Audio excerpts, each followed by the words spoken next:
السلام علیکم، میں ہوں ملک ایف ایس نیوز کے ساتھ. میں اس وقت موجود ہوں اسلام آباد کے اندر. یہاں پہ آج 13 جولائی کشمیر کے ساتھ یکجہتی کے لیے ایک پروگرام کا انعقاد ہوا. یہاں پہ ہمارے ساتھ ہیں سید فخر ممام صاحب جو فیڈرل منسٹر بھی ہیں فوڈ اینڈ سیکورٹی کے. آج ہم ان سے بات کریں گے کہ یہ جو بیسیکلی 13 جولائی 1931 بیسیکلی اس پہ ہم روشنی ڈالیں کہ یہ دن کیا تھا اور یہ اس پہ کیسے یاد کیا جاتا ہے. جی سامنے جی، آج جو 13 جولائی 1931 میں 22 نوجوان کشمیریوں نے اس وقت مہاراجہ ہری سنگھ کے ساتھ ایک مقابلہ کیا اور ان کو شہید کیا گیا، وہ بنیاد تھی کشمیر کی آزادی کی. اور وہ دن سے لے کے آج تک 90 سال ہو گئے ہیں، اور کشمیری جو ہیں اتنے دلیر ہیں، اتنے زیادہ جرأت مند ہیں، کوئی قوت طاقت ان کو بالکل پاور نہیں کر سکی. اور ہم نے یہ دیکھا کہ 1947 میں جب یہ انسٹرومنٹ آف ایکسیشن جو کہا جاتا ہے مہاراجہ ہری سنگھ نے سائن کیا کہ انڈیا سے کریں گے، وہ انسٹرومنٹ آف ایکسیشن کہیں ملتا ہی نہیں ہے. ایک تو وہ بہت بڑی بات ہے.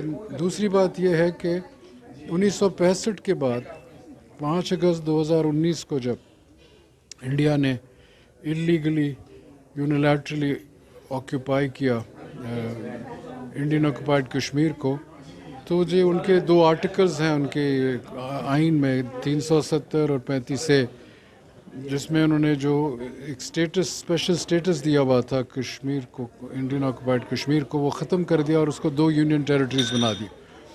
وہ کیوں بنا ہے اب نظر آ رہا ہے کہ انہوں نے تقریباً 4000 ایسے لوگوں کو دے دیا، ریزیڈنسی دے دیا کشمیر کی کہ وہاں چلے جائیں اور وہاں بس جائیں.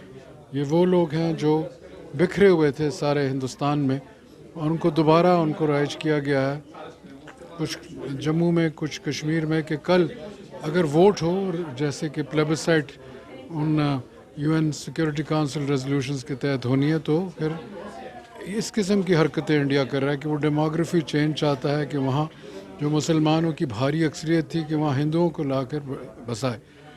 اس کے علاوہ میں یہ سمجھتا ہوں کہ جو 5 اگست 2019 کو انہوں نے حرکت کی، پرائم منسٹر عمران خان نے ایک بہت زبردست تقریر کی 2 سال پہلے UNGA میں، اور اس کے بعد پھر 3 مرتبہ یونائٹڈ نیشن سیکورٹی کونسل کے اجلاس ہوئے.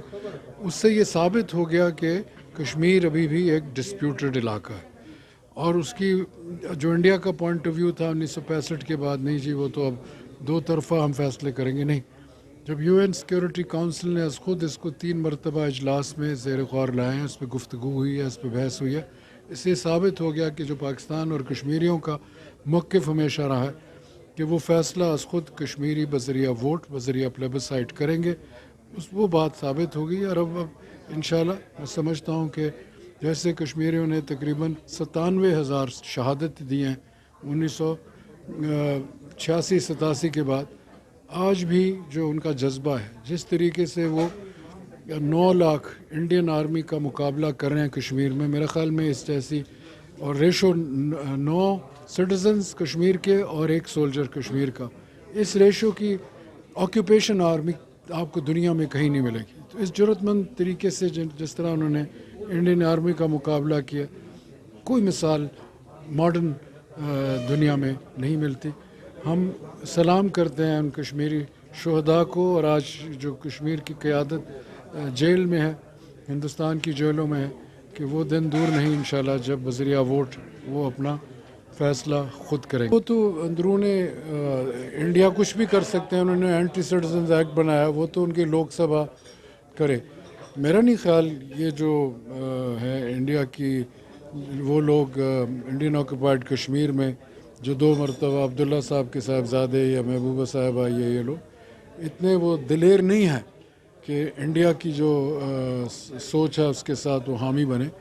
ٹھیک ہے، وہ اپنے عہدوں کے لیے انہوں نے اس قسم کے پہلے فیصلے کیے ہوں گے، پر جو 2 سال سے یہ حرکت چلی ہوئی ہے اور جس جذبے کے ساتھ کشمیری اس وقت کھڑے ہیں، خاص طور عورتیں، بچے، کیا مظالم ان پہ نہیں ڈھائے گئے. Rape as a weapon of state, پھر بچوں کو اور بچیوں کو اٹھا کر وہاں سے لے گئے مختلف جیلوں میں.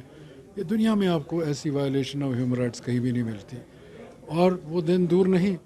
میں سمجھتا ہوں کہ کوئی نہ کوئی راستہ انشاءاللہ پاکستان مکمل نہیں ہوتا کشمیر کے بغیر، اور وہ دن دور نہیں انشاءاللہ جب ہم مل جل کر انڈیا کو ایک پھر ان کو ایک طریقہ اختیار کریں گے جس سے کشمیر انشاءاللہ آزاد ہوگا اور پاکستان کا حصہ بنے گا.